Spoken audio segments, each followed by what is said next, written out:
ده رامي البطل بتاع فيلمنا، اما دي فبتكون جانو، والاحداث بتبدا في مدينه سيدني وبنلاقيه ماشي في الشارع ومتضايق جدا لحد ما بيوصل لمكان وبيعمل امريكاني بالعربيه بتاعته، وساعتها بنشوف رسمه لجانو موجوده على الجدار، فبيقرر يركب على الاله لحد ما بيقدر يوصل لها وبيكتب عليها كلمه النهايه وبيشوه الصوره بشكل كامل. ووقتها بيوصل ابو جانو للمكان ومستغرب تصرفاته، واول ما رام بيقول له مستحيل احب بنتك بيأمر رجالته انهم يقتلوه، وده بيخليه ينزل لهم بسرعه وبيفضل يضرب فيهم وبيدافع عن نفسه ومحدش بيكون عارف يقف قصاده او يسيطر عليه، وبيستخدم قوته الكبيره جدا ضدهم لحد ما الشرطه بتوصل للمكان وبتحاول تبعدهم عن بعض، ورام بيزعق لهم ومصمم على كلامه وبيروح يشوه وشها وبيبوظ الرسمه اللي كان عاملها لها. ووقتها بينزل الضابط وبيساله ايه مشكلتك مع الحب وعايز يفهم الحكايه، وده بيخلينا نرجع للماضي وبنلاقيه طفل صغير وبيحب المدرسه بتاعته، لا وكمان بيرسم صورتها على السبوره وبيرفع ايده اول ما بتسال مين اللي عمل كده وبيديها ورده وبيعترف بانه بيحبها. ولما بيوصل لسن 16 عام صاحبته بنلاقيها معجبه بيه وهو مش مصدق نفسه، فالظابط بيقول له خش في الموضوع على طول وايه مشكلتك مع جانو، فبيعرفه انه كان بيعمل رسمه في الشارع وبالصدفه شافها قدامه واعجب جدا بيها وشكلها دخلت دماغه، وللاسف بتركب القطر وبتمشي وما بيلحقش يتكلم معاها. وتاني يوم بتكون مع اصحابها ونفسها تقابل شاب يحبها طول العمر، وبتروح تتعرف على واحد وبتاخد منه رقم التليفون، وبعدها بتشوف التاني وبتعمل معاه نفس الموقف زي اللي قبله لحد ما بتوصل للشخص التالت والاخير وتصرفاتها كلها غريبه. وفي نفس الوقت رام بيدور عليها ونفسه يشوفها من تاني، ولما بيكون ماشي في الشارع بيلاقيها موجوده قدامه ومتفاجئ جدا، وساعتها بيروح لاصحابها وبيطلبوا منه يسحب اسم من الثلاث ورقات لان جانو موعده الشباب ومش عارفه تخرج مع مين، فبيكون موافق على كلامهم وبيقرر يكتب اسمه ويدخل معاهم في اللعبه. وجانو بتتفاجئ جدا وبتكون مستغرباه وبيمسك الورق وبيرميه قدامهم، واول ما بيختار اسم بتاخده من ايديه بسرعه، وبعدها بتمشي مع اصحابها وبيقول لها اكيد اسم اللي في الورقه. وتاني يوم بيقابلها وبيفضل يطاردها في كل مكان وعايز يتعرف عليها باي طريقه، وبعد فتره ابوها وامها بيحتفلوا بعيد جوازهم، ولما بتكون ماشيه بتخبط في رام بالصدفه وبنشوفها مصدومه، وكالعاده بيروح يتعرف على اهلها وبيفرض نفسه عليهم، وفي الاخر بيقول لها انا بحبك وانتي هتكوني بتاعتي. وتاني يوم رام كالعاده بيرسم جرافيتي وهي بتروح لمكانه بنلاقيها متضايقه وبتطلب منه يبعد عنها ومش عايزه تعرفه، وهو بيتمسك بيها ومستحيل يسيبها. واول ما الشرطه بتوصل لموقعهم بيهرب بسرعه وهي بتحاول تبعد لكن بتلاقي نفسها في مكان غريب، ورسامين الجرافيتي كلهم بيضايقوها وبيقدروا يحاصروها، وساعتها بتطلع تجري وبتكون خايفه جدا منهم لحد ما بيوصل رام وبيقف قدامها وهي بتترجى يحميها لانه السبب، ووقتها بيبدا يدافع عنها وبيضربهم وبيخليهم يندموا علشان حاولوا يتعرضوا لها ويتحرشوا بيها، وفي نهايه الامر بينقذها من ايديهم. وتاني يوم بيكونوا موجودين في العربيه مع بعض وبياخدها لمنطقه الغابات وبنشوفهم لوحدهم، لكن بتتفاجئ باسد موجود قدامها وبتفضل تصرخ وباين عليها الخوف، ومع ذلك بينزلوا من العربيه وبيعيشها جو المغامره، ورام بيصور الاسد وهي مصدومه جدا ومش قادره تصدق اللي بيحصل، وبعدها بنشوفها فرحانه وبتشكره علشان بيخليها سعيده وبتعترف له انها بتحبه وعايزاه يفضل معاها طول العمر، فبيصدمها بكلامه وبيقول لها مش هقدر احبك غير لفتره صغيره. وتاني يوم بيقابل اصحابه وبيحاولوا يقنعوه ان الحب محتاج شويه كدب علشان يستمر، وهو بيرفض وبيتمسك دايما بالحقيقه. وبعدها بيشوف جانو وبيوريها الرسمه اللي عملها لها وبيفضل يوصف في جمالها وقد ايه بيحبها، فبتساله ازاي بتحبني وهتسيبني بعد فتره، فبيقول لها علشان محدش بيحب حد طول العمر ومن حقنا ننفصل عن بعض اول ما نزهق.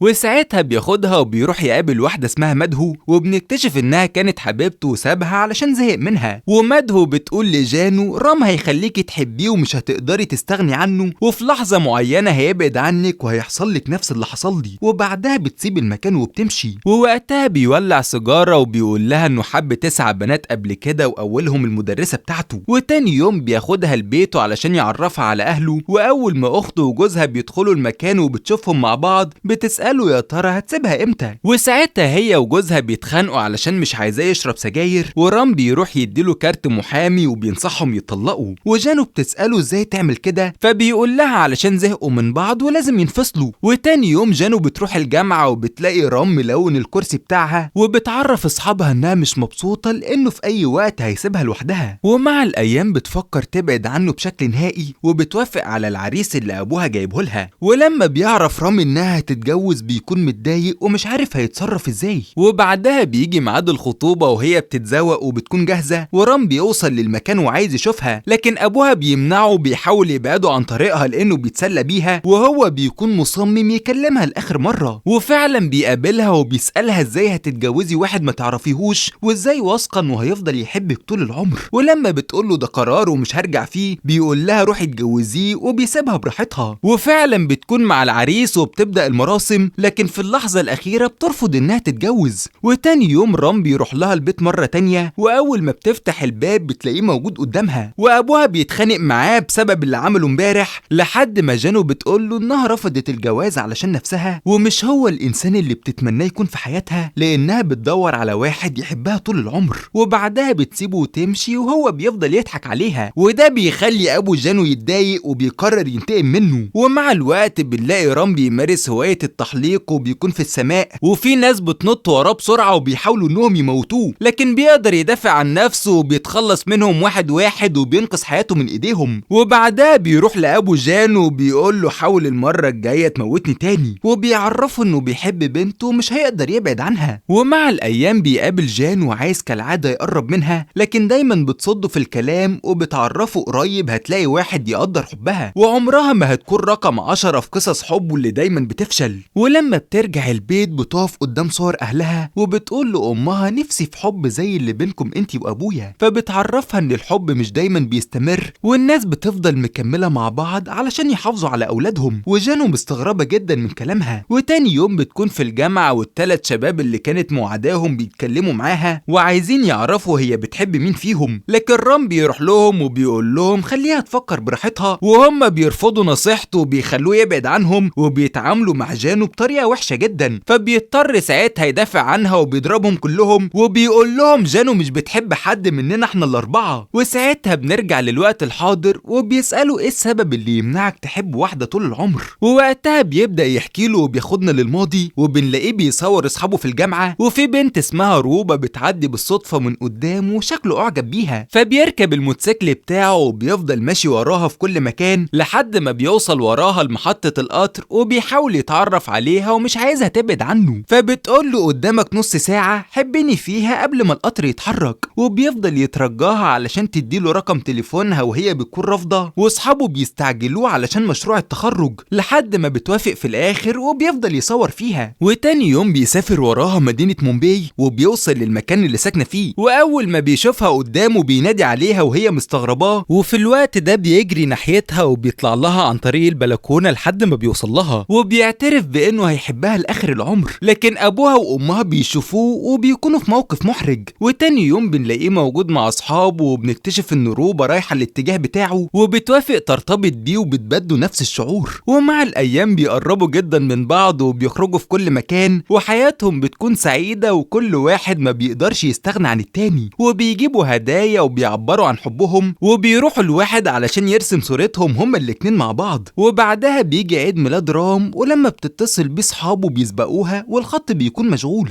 وساعتها اخته وجوزها بيهنوه وهي مش عارفة توصله. وتاني يوم بتروح الكافيه وبتقابله علشان تحتفل معاه، لكن اصحابه بيوصلوا للمكان وبياخدوه من ايديه غصب عنه وهي بتكون متضايقة جدا. ووقتها بيرجع لها تاني وبتقدم له الهدية بتاعته، وهي بتبصله بكل استغراب لانه مهتم باصدقائه اكتر منها، وساعتها بتسيب المكان وتمشي. وتاني يوم بتكلمه في التليفون وبيعرفها انه بيذاكر، فبتقفل في وشه، فبيتصل تاني وبيقول لها انه كان بيفكر فيها وبيفرحها عن طريق الكذب. ومع الوقت بيشرب سجاير لكن بتاخدها وبتمنعه منها، ولما بيكون ماشي معاها بتجيله رسالة من مليكة، والأول مرة بيمسحها علشان ما تتضايقش. وبعدها بنلاقي رام ماسك كتاب وهي بتعامله بطريقة وحشة جدا، ولما بيشرب سجاير وبيشوفها بالصدفة بيحط النعناع في بقه. ومع الأيام بيفضل يمسح في كل رسائل مليكة وحاسس انه مجبر على حب روبا. وتاني يوم بيكونوا في المطعم مع بعض وبتاخد منه تليفونه بشكل تلقائي، وبعدها بتسأله ليه بتمسح رسائل مليكة، فبيقول لها مش من حقك تفتحي تليفوني ودول اصحابي ومستحيل استغنى عنهم، فبتعرفه وقتها انها بتكره كل اصدقائه. ومع الايام الخناق بينهم بيزيد، وكل ما بيكذب عليها حياتهم بتكون سعيدة. وبعد فترة بتبلغه انها حددت ميعاد مع ابوها علشان يتقدم لها، وفعلا بيروح يقابله في البيت، وروبا بنشوفها واقفة جنب حبيبها حبيبها، ولما ابوها بيسألهم هتكونوا سعداء طول العمر، رام بيتفاجئ جدا وبيقول له مش عارف. ووقتها بتمشي وراه وبتسأله ازاي تعمل كده، فبيقول لها لانك عايزاني ابعد عن اصحابي وعن اي حاجة بحب اعملها، واجبرتيني اسمع كلامك واكدب عليكي علشان ما تزعليش مني، ولو وافقت اتجوزك عمري ما هكون سعيد. وبعدها بيسيب المكان وبيمشي وبيمسك صورتهم وبيقول كل ما الحب بيطول مقداره بيقل.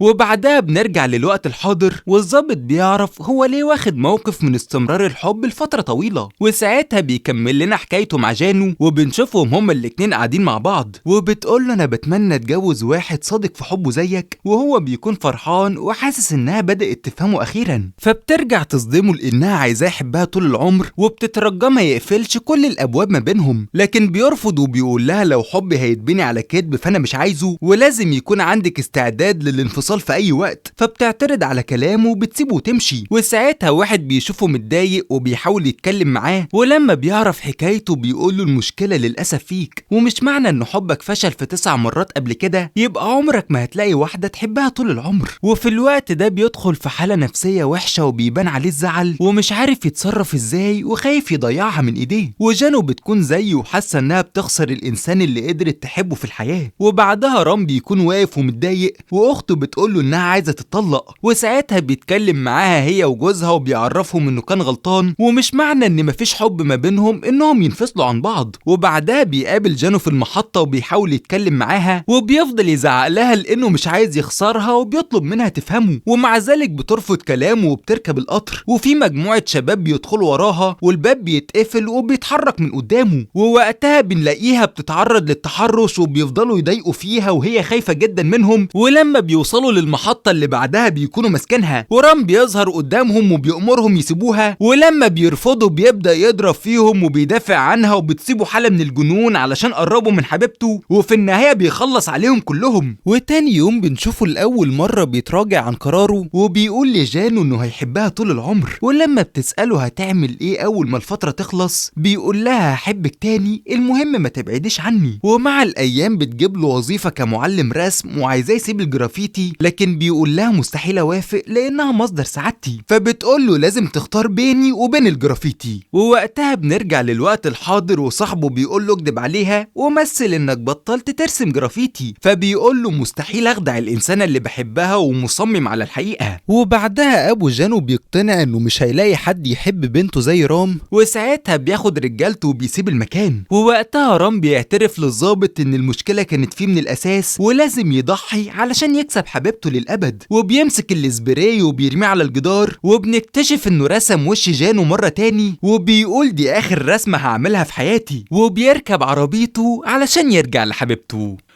ومن هنا بيخلص فيلمنا. لو عجبك الفيديو دوس لايك واعمل اشتراك للقناة وفعل زر الجرس، واستنونا في فيلم جديد.